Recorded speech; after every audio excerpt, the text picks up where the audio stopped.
हम Thomas calculus के exercise 14.4 करने वाले हैं। क्वेश्चन नंबर हमारे पास 25 है। इम्प्लीसिट करना है, सिर्फ इसमें हमें फार्मूला तो पता है, हम एग्जाम्पल नंबर 5 में कर चुके हैं। सेम वैसे ही करना है। हमारे पास ये 2 वेरिएबल्स है, 3 वेरिएबल्स फिर आगे आएगा, वो भी हम करेंगे।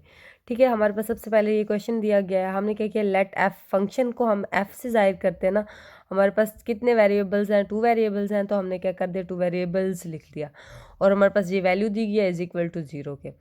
अब देखिए, हमें फार्मूला तो पता है, पहले विद रिस्पेक्ट टू एक्स करना है, फिर विद रिस्पेक्ट टू वाई करना है और -7 लगा होता है।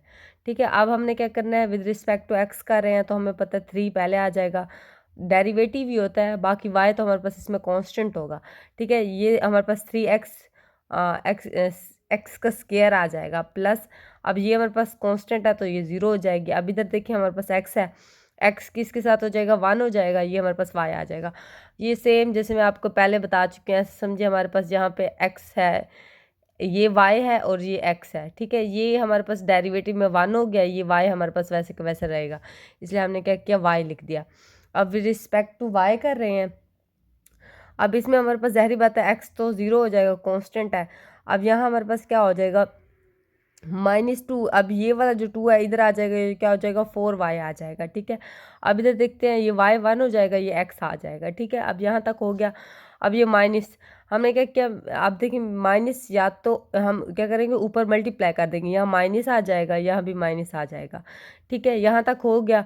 अब हमारे पास जो वैल्यूज़ दी गई थी, हमने सिर्फ ओनली पुट कर देना, तो हमारे पास ये आंसर निकल आएगा। ठीक है, अब हम क्वेश्चन नंबर 26 की तरफ देख लेते हैं। अब ये भी सेम इसी तरह से विद रिस्पेक्ट टू एक्स करना है, फिर विद रिस्पेक्ट टू वाई करना है।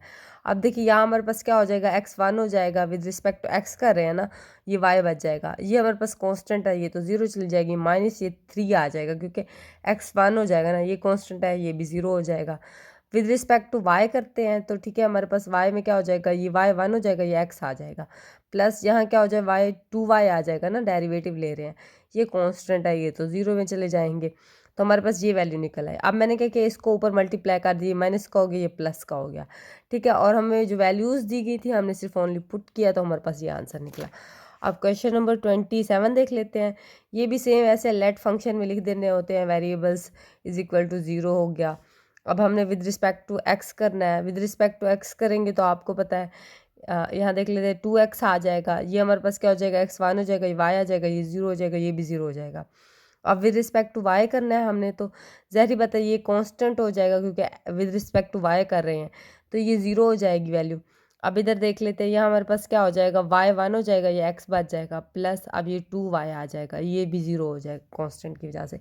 और अब सिर्फ हमने वैल्यू पुट करनी है, तो हमारे पास ये आंसर निकल आएगा। अब क्वेश्चन नंबर 28 देख लेते हैं। अब with respect to Y X कर लेते हैं सबसे पहले। अब हमें पता है ये एक्स क्या हो जाएगा, 1 हो जाएगा, ये कांस्टेंट है, ये वैसे की वैसी वैल्यू आ जाएगी। अब इधर देख लेते हैं, ये हमारे पास क्या हो जाएगा, कोस हो जाएगा, एक्स वाई आ जाएगा। अब इसके अलावा अब हम क्या करते हैं, हम इसको हटा के एंगल का भी तो डेरिवेटिव लेते हैं। जब हम एंगल का डेरिवेटिव लेंगे तो आपको पता है एक्स क्या हो जाएगा, 1 हो जाएगा, ये वाई आ जाएगा। ये यहाँ तक आपको बात समझ आ गई, ये तो कॉन्स्टेंट है, ये तो 0 में चले जाएंगे। अब इधर ही देख लेते हैं, विद रिस्पेक्ट टू वाई का देख लेते हैं कि हमारे पास विद रिस्पेक्ट टू वाई कर रहे हैं, तो ज़ाहिर बात है ये वैसे का वैसे रहेगा। अभी आपको पता है, हम एक्सपोनेंशियल फंक्शन में हम क्या करते हैं, वैसे के वैसे रखते हैं वैल्यू, और फिर हम क्या करते हैं, ऊपर वाले का डेरिवेटिव लेते हैं। वाई तो वाई की रिस्पेक्ट ले रहे हैं, तो वाई 1 हो जाएगा, वो लिखे हैं, लिखे बात एक ही है। अब इसको देख लेते हैं, ये कोस हो जाएगा, एक्स वाई आ जाएगा, इसको हटा के फिर इसके एंगल का डेरिवेटिव लेंगे, तो हमारे पास एक्स आ जाएगा। अब देखिए, ये +1 आ जाएगा। अब मैंने क्या किया, अब हमें पता है कि ई और एक्सपोनेंशियल फंक्शन है, लो ख़त्म हो जाते हैं। ये मैंने सिर्फ पुटिंग की है, तो ही हमारे पास ये वैल्यूज़ आई हैं। क्या मैंने वाई में, एक्स में भी सारी पुटिंग की है।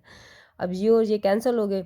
ठीक है, प्लस अब हमारे पास log 2 आ गया, क्योंकि हमारे पास y की वैल्यू ये थी ना। ठीक है, अब कोस में x हमारे पास क्या है, 0 है, ये log हमारे पास 2 आ गया। इसी तरह से इसको देख लें, ये भी हमारे पास ऐसे, तो हमारे पास हल करते जाएंगे तो हमारे पास आंसर ये आ जाएगा। अब हम